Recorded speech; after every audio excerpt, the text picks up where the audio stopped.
कोई एक्सपर्ट होता तो मधुमक्खियाँ इकट्ठा कर देता, कहीं पे बिठा देता उनको। 1 महीने बाद तो यहाँ भी पैर रखने तक की जगह नहीं रहती है। नुकसान होना लिखा होगा ना, तो वो तो होके ही रहेगा। मुर्गा बिन पालने नहीं। माँ डेली हिंदी वाले कमेंट्स पढ़ती रहती हैं। कुछ दिन पहले प्रीति को वीडियो में रोते हुए देखा, सबको इमोशनल कर दिया फिर से। सुबह के 9:40। आज बाहर का माहौल कुछ ऐसा है। तो सबसे पहले आप सभी को मेरा प्यार व नमस्कार। मेरा नाम है आलोक राणा और स्वागत है आप सभी का देवभूमि उत्तराखंड के इन खूबसूरत पहाड़ों से।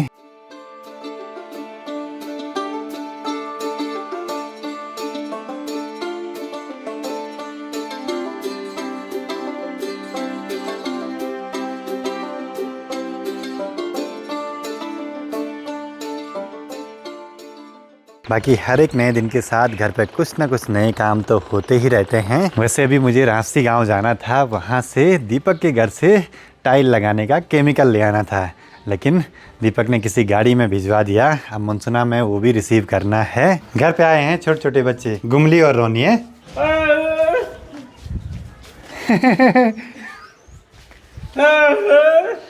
एक बारी जरा मैं मार्केट में चलता हूँ, वो गाड़ी बस पहुँचने ही वाली है सामान लेके। अब नए नए घर पे छोटे हों चाहे बड़े हों, सब काम देखने तो आते ही हैं भाई।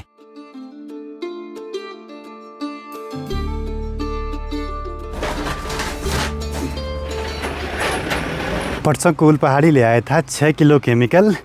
मैंने बोला पूरा कट्टा मुझे ही दे दो 20 किलो वाला, क्योंकि घर पे तो काम आएगा ही अभी। क्योंकि मेन गेट के कॉलम की टाइलें लगाने में बहुत आफतें आएगी इस बारी। बस एक गलती हुई कि हमने वो सीमेंट में लगाई। जैसे ये टाइलें टिकी हैं वैसी रहती।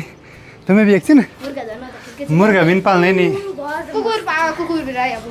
है। चलो जी, पहला काम तो हो गया आज का। बाकी पेंटर भाइयों का भी काम लगभग कंप्लीट होने ही वाला है। सभी खिड़की दरवाजों पे पेंट करा जा रहा है। अभी इस लास्ट वाली खिड़की पे रह गया काम। अब यहाँ पे जो भी ये कांच चेंज होगा, मिस्त्रियों ने ला तो रखा है, बस वो पूरा कांच नहीं मिला, आधे से कट करके लगाना पड़ेगा वहाँ पे। और मिस्त्री हैं ठीक सामने वाली साइड पे, आएंगे शायद आज के दिन पे ही यहाँ पे। उम्मीद तो है कि आज के दिन पे यहाँ पेंट का काम कंप्लीट हो जाए लगभग। काम तो बहुत सारे हैं घर पे, धीरे धीरे होते ही रहेंगे। पहले तो हमने सोचा था कि इन जालियों पे पेंट नहीं करेंगे, लेकिन अब बढ़िया लग रहा है पेंट होने के बाद। चलो जी, मिस्त्री भी पहुंच गए अपने हथियार वगैरह लेके। अब जो टूटा हुआ कांच है उसको रिप्लेस करवा देते हैं। बस इतना ही कांच मिला तो यही लगाना पड़ेगा। अच्छा, इधर कटिंग करके। हाँ, इस पर दिखेगा नहीं ना कहीं। हाँ तो ठीक है। मुश्किल नहीं होनी चाहिए। मुश्किल नहीं होना चाहिए। कभी कभी ऐसा भी होता है, पर अच्छी बात ये रही कि वो छोटा टुकड़ा मिला तो सही। घर के काम में बहुत मुश्किलें हैं भाई, ये नुकसान होना लिखा होगा ना, तो वो तो होके ही रहेगा। हम कुछ भी कर लें, कितनी भी सावधानी बरत लें। और 2-4 ही दिनों में देखिए आसपास का माहौल कितना बदल गया। पेड़ देखिए पूरे हरे भरे हो चुके हैं, जो कुछ समय पहले बिल्कुल सूखे हुए थे। काम करते करते देखिए पास में बहुत सारी मधुमक्खी आ गई। कोई एक्सपर्ट होता तो मधुमक्खियाँ इकट्ठा कर देता, कहीं पे बिठा देता उनको। हमको तो आता है नहीं भाई। कहाँ चला था ये गिलास कटर लिया, ये खराब हो गया। पहले खराब था। ऐसा खराब रखते थे। चलो कोई नहीं, जुगाड़ कर देंगे नए कटर का। 12 बजे के आसपास माँ भी पहुँच चुकी हैं वापसी परवाड़ी वाले घर से। एक ही जगह पे लंच करेंगे सभी, तो बढ़िया रहता है। अब कांच का कटर मिलेगा तो ले आएंगे, नहीं मिलेगा तो ये काम भी फिर अगले दिन होगा। ए बबुआ, चाय वा पी लो एक बार। चलो जी, कटर तो मिल गया है। अब ये 2 टुकड़े लगाएंगे हमें। अब जॉइंट बीच में, पता ही नहीं चल रहा है। हाँ, फ्रंट से पता ही नहीं चल रहा है। अब मिस्त्रियों के जो भी बचे हुए काम थे सारे पूरे करवाने हैं अच्छे तरीके से। बाकी अभी यहाँ पे जो लंगड़े की सब्जी है उसको काटा जा रहा है। लंगड़े चूरना बोलते हैं हमारे यहाँ इसको। अब कुछ समय तक तो लंगड़े की सब्जी पहाड़ों में खूब होती है भाई, बरसात से पहले इसको खा सकते हैं। जब तक सारे काम सही से नहीं होंगे तो मिस्त्रियों को तो बुलाते रहेंगे भाई। ठीक बा। मिस्त्री हैं 18, 20, 22 साल के, लेकिन अपने काम के बिल्कुल परफेक्ट हैं। माँ यहाँ पे लगी हैं आज की वीडियो देखने पे, और साथ में कमेंट पढ़ ली। क्या क्या आ रही? आलोक वाल तुमने वाल घर पर वाले क्यों नहीं लगाया हुआ? ग्रिल जाली पर पेंट भी मत लगाओ हुआ, छेद बंद होते हुआ। माँ डेली हिंदी वाले कमेंट्स पढ़ती रहती हैं कि क्या क्या सुझाव आ रहे हैं, क्या क्या चीज़ें बता रहे हैं लोग कमेंट सेक्शन में। रेलिंग इसलिए नहीं लगा रहे कि उसका बजट काफ़ी ज़्यादा जा रहा है। एक ही हफ्ते का काम है और उसमें पूरा बजट लगा लेंगे तो और काम रुक जाएंगे फिर। बाकी रही जाली पे कलर लगाने की बात, तो एक बार प्लान कैंसिल हो गया था। फिर ये हुआ कि वहाँ पे एसएस की रेलिंग थोड़ा सा उसी कलर में दब सी रही थी, अब वो बढ़िया से हाईलाइट हो रही हैं दूर से भी। बाकी घर पे एक कांच का टुकड़ा है जो कि खिड़की का टूटा हुआ था पुराना, तो इसको भी अच्छे से काट के संभाल के रखेंगे। ये सारी चीज़ें वैसे वेस्टेज हैं लेकिन कभी भी काम आ सकती हैं बाद में। शाम के भी 3:50 हो रहे हैं। मेरी तैयारी है अभी अपनी इस मधमहेश्वर घाटी से केदार घाटी की ओर जाने की। बाकी ऊपर पेंटर भाइयों का काम भी लगभग हुआ कंप्लीट, बस अब रह गया है टचअप और साफ सफाई वगैरह का काम। मुश्किल नहीं है, मुश्किल नहीं होनी चाहिए। अब घर पे तो काम होते ही रहेंगे। मैं एक बारी जरा त्रिजुगी नारायण होके आ जाता हूँ कुछ दिनों के लिए। तो सफर में आगे बढ़ने से पहले एक बारी जरा मिस्त्रियों से मिलना है। यहाँ पे है मिस्त्रियों की नई साइट। ए बाबा हो गया न्यू ईयर। हाँ दिख रहा है। तो इस पे है मिस्त्रियों का कटर मशीन। ठीक है तब ओके मिलते हैं। चलो जी सामान भी रख दिया है, अब सीधे निकल पड़ते हैं। अब यहाँ भी आसपास रोड पे पेंटिंग का काम लगातार जारी है और ये सब चल रही हैं यात्रा की तैयारियां। रोड तो बढ़िया चाहिए ही यात्रा के लिए। बाइक मिसिंग करने लगी और अभी तो मैं बस उखीमठ में पहुँचा हूँ। मैं ऐसे फ्यूल बहुत कम डलाता हूँ पर इमरजेंसी में डलाना ही पड़ा। उखीमठ मार्केट से ज़रा मिठाई वगैरह रख देते हैं प्रीति के लिए। आज तो मार्केट बिल्कुल सुनसान सा लग रहा है यहाँ। चलो जी पहुँच चुके हैं कुंड में। अब तो हम यहाँ से आसानी से नए वाले पुल के थ्रू जा सकते हैं भाई। देखो ऐसे छोटे छोटे बच्चे बीच रोड में छोड़े हुए हैं।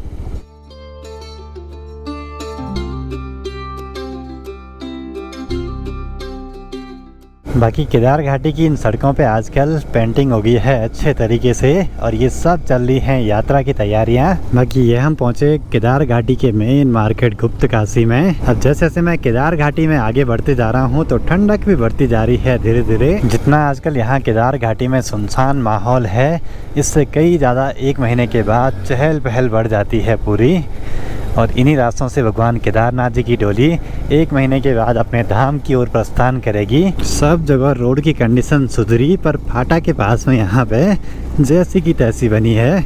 आजकल इन पहाड़ों को देख के इतना डर लग रहा है, सोचे मॉनसून में क्या हाल रहते होंगे इन पहाड़ों के। उस कार से उछल के एक पत्थर आया मेरे पैर पे सीधे, बड़ी जोर से लगी भाई। और शाम होते ही देखिए बकरियां जंगल से चर के घर को वापसी जा रही हैं सभी।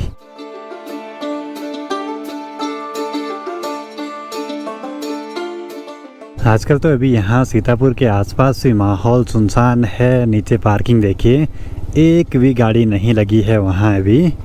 पर कुछ दिनों के बाद जब यात्रा खुलेगी तो यहाँ तो पैर रखने तक की जगह नहीं रहती है कभी कभी, और गाड़ियों का लंबा सा जाम वो तो कहना ही क्या। चलो जी पहुँच चुके हैं होटल अभिषेक सोनप्रयाग में।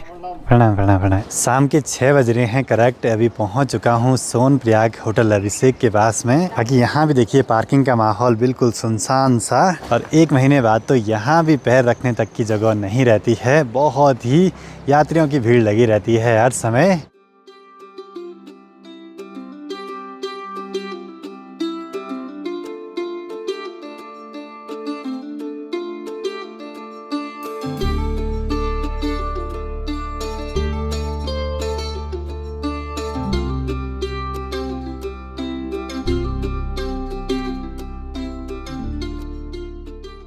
चलो जी अंधेरा होने से पहले अब निकल पड़ते हैं त्रिजुगी नारायण की ओर। पर मुझे अभी जाना है किमाना की ओर। त्रिजुगी नारायण जाएंगे कल सुबह।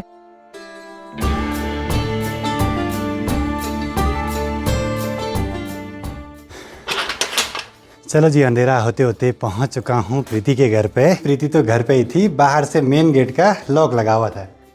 हाँ तू कहाँ से आया था? खुला के मैं तो फिर गई हैं? बाहर से कितने? अच्छा अब जीता है ना, उसने लगाया होगा शायद। वैसे मुझे सीधे त्रिजुगी नारायण जाना था, लेकिन कुछ दिन पहले प्रीति को वीडियो में रोते हुए देखा, सबको इमोशनल कर दिया फिर से। अब मैं तो रोती, अब मैं अकेले रहती हूँ ना, तब मेरे को बहुत बेकार लगता है इतने बड़े घर में। तब चल आज तू आ गया तो थोड़ा मनोरंजन हो जाएगा। अब तू आटा गूंथ, मैं रोटी बनाऊंगी। क्या ही बोले, ऐसे थोड़ी होता है, भाई बहनों में ऐसा ही होता है। बिल्कुल। प्रीति की वीडियो देख के ना अजीब सा लगा कि सासू जी भी गई, दीदी गई, अभी गई, ये रोने लगी। अब क्या करूँ तब वो भी ब्लॉग में। मैं छुपा रही थी अपना रोना, पर छुपा नहीं पाई। ब्लॉगर की लाइफ कुछ नहीं छुपाते। वही तो। आखिर क्यों नहीं बुलाया था प्रीति ने गृह प्रवेश में मुझे? वो ऐसे था ना, बुलाया था लेकिन आया नहीं। हाँ मुझे टाइम नहीं था। हाँ तो ऐसे पर ही मैं होता ऐसे है। पर मैं वीडियो बनाऊंगा, मैं बोलूंगा कि नहीं बुलाया। ये है सासू जी की कंडी। मैंने कहा मैंने सोचा था घर बनेगा, गमले लगाऊंगी, किसके गमले भी वहीं पे है। ऐसे ही होता है, घर का काम चलते चलते चीजें पूरी हो गई तो हो गई, अगर जो छूट गया ना वो तो छूट ही जाता। फिर बहुत समय के बाद ऐसे लकड़ी वाले चूल्हे पे बैठा हूँ, वो भी प्रीति के नए वाले घर पे। हमें भी अपने घर पे एक लकड़ी वाला किचन बनाना है, जिससे कि सर्दियों के टाइम में कोई दिक्कत ना हो।